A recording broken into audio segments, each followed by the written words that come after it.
গ্রামের বাড়িতে আসার প্রথম সকাল। আসসালামু আলাইকুম অ্যান্ড গুড মর্নিং। কেমন আছেন সবাই? আলহামদুলিল্লাহ, আমি অনেক ভালো আছি। এই যে আমার শ্বশুর শাশুড়ি, তাদের জন্য অবশ্যই মাশাআল্লাহ বলে দিবেন, তারা খুবই ভালো মনের মানুষ।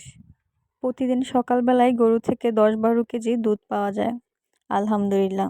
এই যে দেখেন কি সুন্দর টগর ফুল ফুটে আছে, আরও আশেপাশে কত ধরনের ফুল, অনেক ফুলের তো আমি নামও জানি না। এই যে মরিচ গাছ, দেখতেই পাচ্ছেন কত সুন্দর লাল হয়ে আছে। আমার হাজবেন্ডরা হচ্ছে 5 ভাই, আর এগুলো সব গাছ আমার 3 নাম্বার ভাবির হাতে লাগানো। অনেক বৃষ্টির কারণে এর দিকে কাদা হয়ে গিয়েছে।